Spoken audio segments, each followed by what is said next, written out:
Do you feel like no matter what you do, you're not catching the amount of fish that you should, or you're going out there getting skunked? You go out there, fish 4 or 5 days, and out of those 4 or 5 days, you might catch 1 or 2 fish, and you're just not getting the action that you want. Well, it might be because you're making one of these mistakes. In this video, I'm going to break down the 7 most common mistakes that I see with beginning inshore anglers. And what's more importantly is I'm going to show you how to fix them. So let's get right into it. Hey, what's up everybody? This is Pat from Salt Strong. And if you're tired of getting skunked, if you're tired of going out there and not catching the fish that you want, it can be frustrating. I completely understand that. And what I want to do is I want to break down these mistakes. These are all mistakes that I see a lot. And it doesn't matter if you're fishing from a boat, if you're fishing from a kayak, if you're fishing from land, if you're fishing from pier, I see this happen a lot. And if we correct these, even little small changes can make all the difference between having bad days and having really good days. And that way you can bring home some fish, feed your family, and prove that you can actually go out there and catch them. But let's face it, we've all been there. When I first started fishing, I've made all these mistakes. Everyone that I'm going to talk about, I have made these mistakes.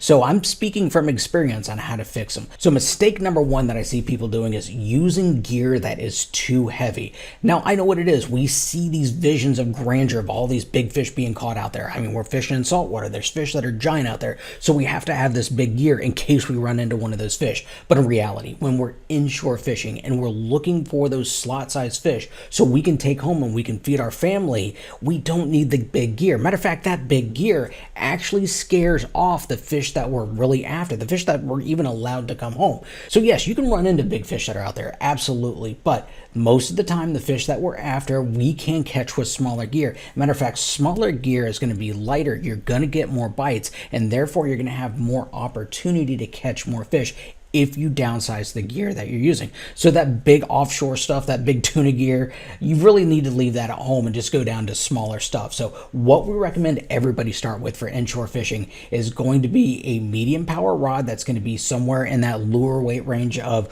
1/4 to 3/4 ounce with a line rating of around 8 to 17 pounds, right around there, a little give and take with that. And all you need is a 2500 size reel, maybe a 3000 size reel. If you're a baitcaster angler, that 100 size reel is perfectly fine, but the smaller gear is going to give you more bites, and that's going to give you an opportunity to catch more fish. So leave the big offshore heavy gear at home and downsize and you'll get more bites. So mistake number 2 that I see with brand new anglers is going to be using steel leaders. Now we think, okay, saltwater fish have teeth, so we got to have something that they can't bite through because we don't want to lose that fish of a lifetime.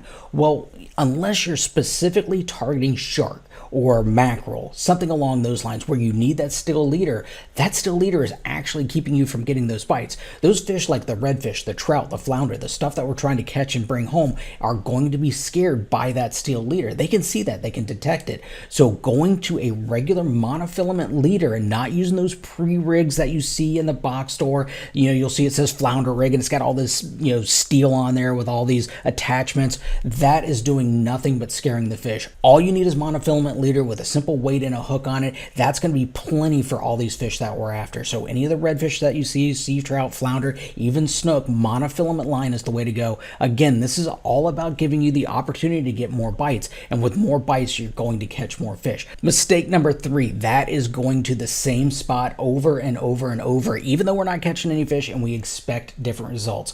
What happens with brand new inshore anglers is they find these community holes, these holes where they see other people fish and they go to them. Maybe they catch a fish the first trip out there, but they keep going back to it and they're not having any success, but they don't know where to go. This is where I want you to explore some more. I want you to drive. I want you to try different spots, even if that might be driving in an hour one direction or an hour another direction. I have found my best spots by doing this. If you go and explore a little bit, you're going to be able to learn a little bit more. You're going to find some spots and you're not relying just on one spot to be good, because if the fish aren't there at your spot, then you're not going to catch anything. And that's what we need to do. We need to focus on finding those fish. So don't keep going to the same spot over and over. Try some new places, and trust me, you will start catching more fish this way. And this leads me to mistake number 4, and that is going to be not understanding how fish move around. Fish are not in the same place all the time. They move. There's an old saying that says fish have tails, but there are no fences. That means they are going to move around to find the things that they're looking for. Fish in general, they need food, they need comfort, and they need structure. And what they're doing with that structure is they're finding the bait fish and using that structure as an ambush point, and they're also keeping from being food themselves because there's predators for them like dolphins and sharks. Those are going to be eating those redfish, those trout, and the flounder that we're after, so they like that structure. Structure could be bridges, it could be piers, it could be docks, it could be oysters, stuff like that.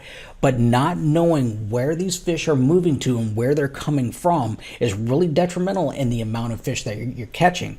That's why sometimes you can go to a spot, say in January, and have a really good day. Go out there and just catch all the fish that you want. But 3 months later, there's nothing going on. You're not catching anything. It's because the fish aren't there. They've moved. They've gone to different areas because they need different things. But knowing where these fish are moving is imperative to picking out those more productive spots. So if you want to catch more fish, know the fish movement. And if you need help with knowing that, if you need to know where these fish are moving, check us out at saltstrong.com. That's what we do. We help you find the fish quicker. We can help you learn where these fish are going, where they're coming from, where they're going to, and that way you'll know where to pick out your spots. Okay, mistake number 5 is staying in an unproductive spot too long, or it's what we call a dead zone. So you get to a spot and you fish there 3, 4, 5 hours and you don't get a bite. I don't want you to do that anymore. What I want you to do is go to a spot and within the first few minutes, understand that if the fishing is going to be good or not.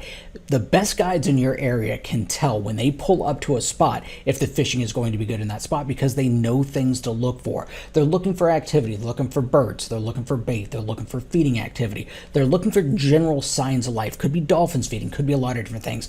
But a good guide is going to be able to tell right away if the fishing is going to be good. Oftentimes, they'll go up to a spot and they won't even stop to check it out because there's nothing there. There's no reason for them to be there and it's a waste of time, and they'll move to the next spot. Sometimes they'll get to a spot and then they'll fish it for maybe 10 minutes, and if nothing's happening, they're going to pick up and move. And that's what I want you to do.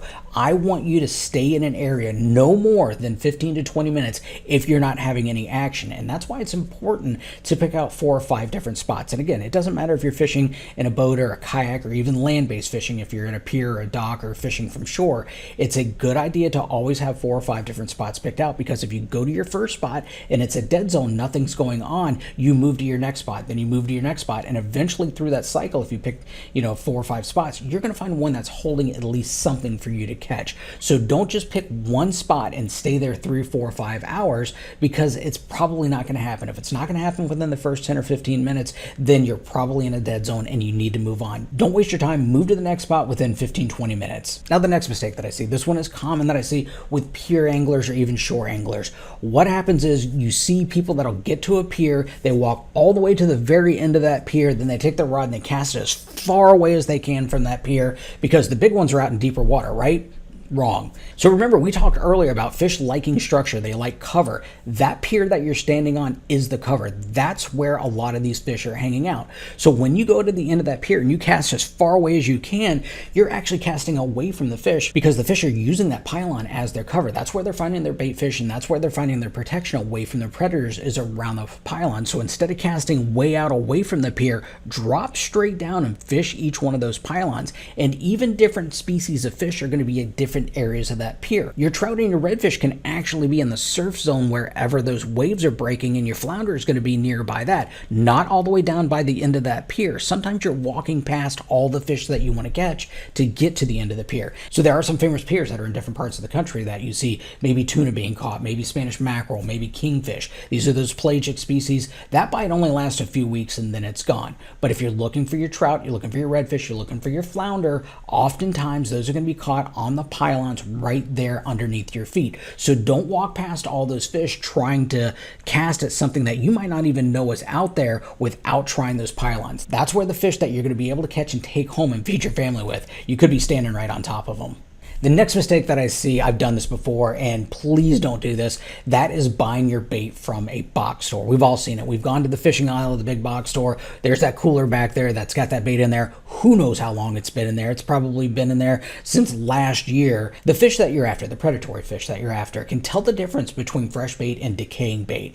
A lot of times when you get that bait that's been sitting around for a while, that's been in that freezer, that's been in that box, you catch a lot of your unwanted fish. You start catching your stingrays, you start catching catching your catfish. And the reason why is because that bait is decaying, and that's what attracts those unwanted species, is that decaying smell. So that's why you catch a lot of those fish. If you're looking for those predator fish, you're looking for the redfish, the trout, and the flounder, go to your local bait store and buy fresh bait. You want to buy stuff that's either live or fresh frozen, as they call it, or even better, learn how to catch your own bait. You can either sabiki rig it, or you can get a cast net. That's going to be your best opportunity. So if you're after those predatory fish like that, using live or using fresh dead bait is going to be far superior to anything that's been frozen and it's been sitting in a freezer for who knows how long. So get your bait from a local bait store. Okay, so these are the 7 mistakes that I see all the time, and now you know how to fix them. But remember, you don't have to change the world all at once. Even little small changes can make a huge difference. So look at some of the mistakes that you're making and change those, and then you can systematically approach it. Start changing the way that you approach fishing areas, the type of bait that you're using, the type of gear that you're using, and each little change that you make, you're going to start seeing your success rate go up and up from there. And I'm speaking from experience, because when I first started inshore fishing, I went a long time without catching my targeted species, to now to the point where I'm actually teaching people how to fish for a living. Trust me, you can do it. All you have to do is just recognize those mistakes and make these small little changes, and you'll be on your way to catching a lot more fish. Now, I know we got a lot of different experience levels that are watching this video. This is intended for beginners, but if you're an intermediate or an advanced angler that's been fishing for a long time, I would love to hear from you. What is one of those aha moments, one of those little small changes that you made that started to make a difference for you catching fish? For me, I realized I was fishing in dead zones. So once I started looking for that bait and that feeding activity, my catch rate started going up. So I stopped fishing dead zones and I started catching more fish. Love to hear from you. Drop a comment down below. And if you like tips like this and you want to learn more, I strongly suggest that you join us in the Insider Club at saltstrong.com, where we have almost 60,000 members that are leveling up their fishing game every single week. So check us out again. That's at saltstrong.com. Now, I hope this really helped you out. And if you got any questions or comments, go ahead and put those down below and I'll try to answer them as soon as I can. As always, I really do appreciate you watching, and I hope to see you again soon. Have a great one. Bye.